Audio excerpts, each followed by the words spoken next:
Hello, Robert. Sorry about that. I don't know what happened. Yeah, I Um, got a message that said internet connection unstable and nothing was moving. I said, yeah, your face was frozen. And I said, damn, I'm really boring this guy. And then I realized, nope, it's gone. yeah, I'm Okay, so sorry well, about that. we're back.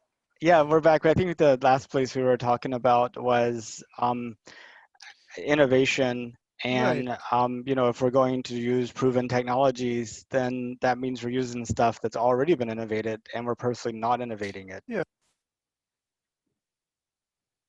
Oh, something happened to audio.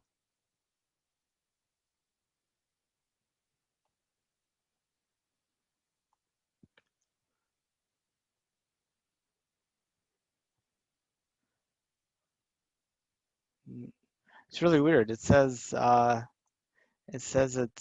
it's connecting. Let me just test my audio settings, make sure I can hear. And you can hear me, but I cannot hear you.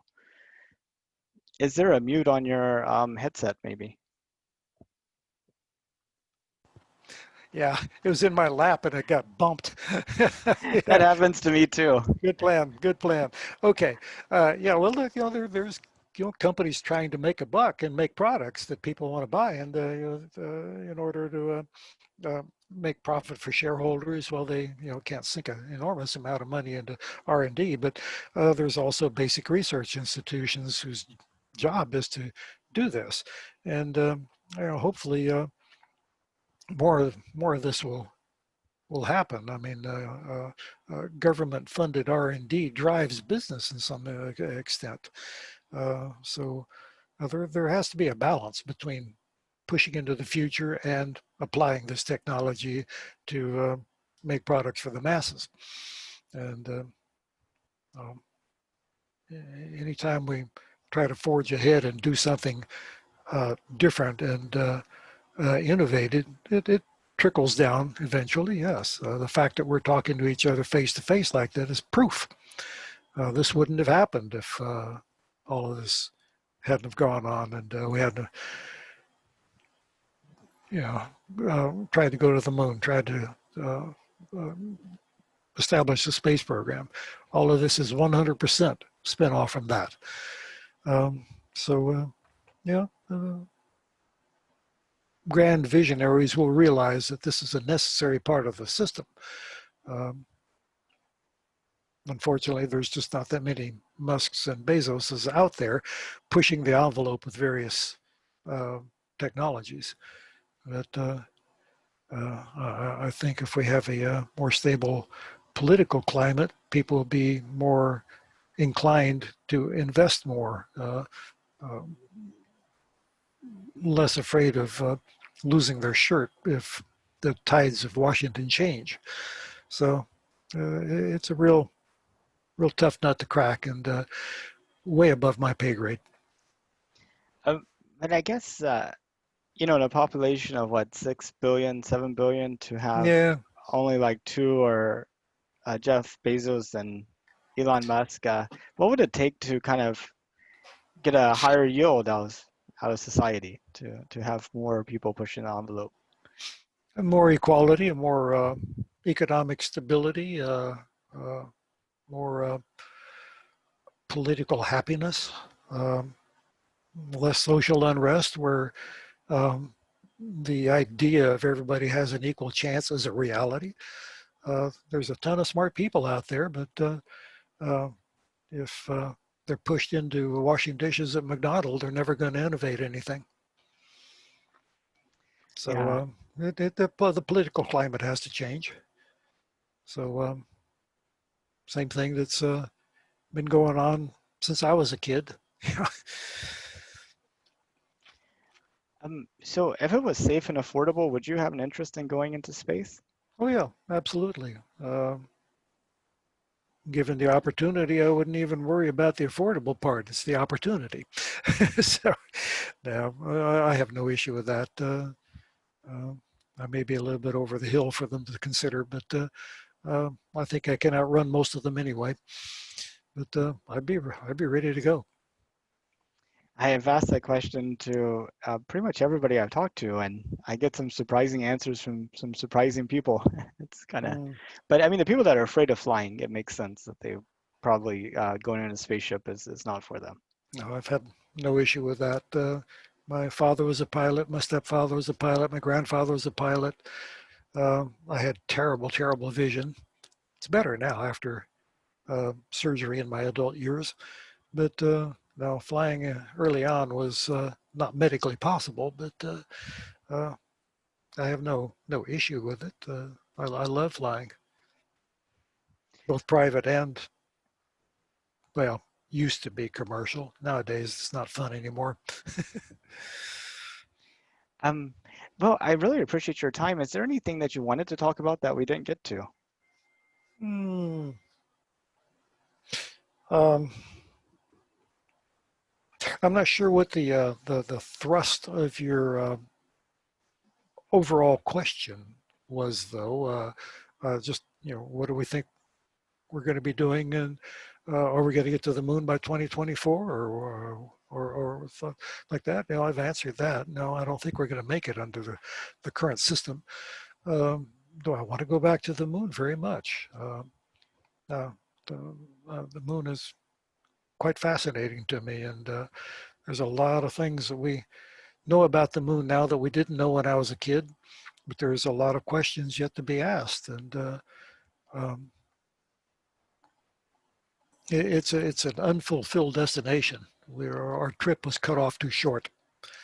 Um, we're just getting started, and I would have been quite comfortable if Apollo had simply slowed down and flown a mission like every year or something instead of the breakneck pace to get there as fast as they could, and give them time to digest what they've got and uh, dream up new science for the next one. They got the technicalities of it all down pat. I mean, they could land on a dime on the moon, but they rushed through it so fast that they didn't let the science develop uh, as they went. So there's still lots that they can do that they didn't even think of when they were doing it back then. I mean, for instance, back during the Apollo era, even after we brought back the Apollo samples and analyzed them back in the 60s and 70s, we thought the moon was popcorn dry. Now we know that almost everywhere you look on the surface, you can find some degree of water, whether in ice at the poles or in molecular form in the regolith that would take an intricate extraction process, but there are water molecules virtually everywhere on the moon.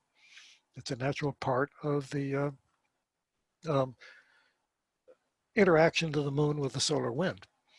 So, now we can go back and ask questions we hadn't even dreamed of back then. Uh, Search for science that we didn't know existed back then. Uh, and just the pure geologic exploration, the joy of looking at new places. I'm ready to go back. Uh, it's an unfinished journey, prematurely ended.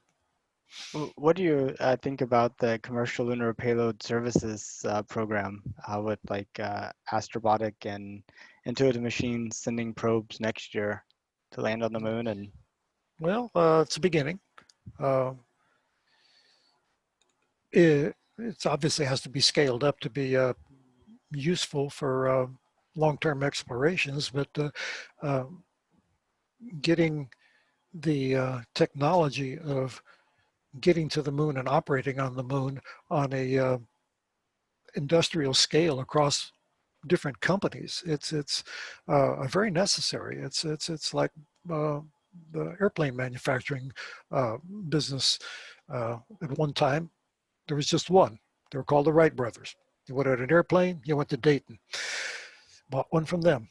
But eventually, other people got into it, and along the way, this person thought of an improvement, that person thought of an improvement. Multiple companies started making airplanes. They got better and better, safer and safer, cheaper and cheaper. The same thing will happen in this. Um, I'm all for it because it will spread the technological means of getting to the moon across various industrial platforms. And that's a very necessary thing. Um, just a single way to get to the moon is, well, as we saw with Apollo, it can be a bit of a dead end if just one thing goes wrong. But you have a number of different avenues. It's good, better, and it'll continue to grow. And I didn't know if you knew, but with the Astrobotic um, program, they're doing a promotion of DHL where you can actually send something to the moon as part of that mission. I thought I saw that the other day. Saw it quickly flash by, though. Didn't really have time to look at it because I was tied up with something else. But yeah, I saw that kind of promotion. It's reminiscent of the NASA missions, encouraging you to send in your name so it can be etched on the little silicon chip and flown to Mars or something. You know, just for bragging rights. Yeah, it's a means of getting more public involvement. If a piece of you is up there on the moon, you've got a stake in it. So good idea. I was thinking about taking these videos and putting them on a little micro SD card and sending them next year. Yeah, a little bit of everybody. Yeah, I'm not sure how to hold up though with the radiation and the heat and the cold and. They may not be playable after a little while, but the fact that they actually landed on the moon is going to get the participants' imagination, and that's a good thing. That's awesome. Well, Robert, I really appreciate your time and thank you so much for kind of sharing your perspective and experience and knowledge with me. Alrighty, well, good luck on your project, and I'm sure you've got lots and lots of other people to chat with.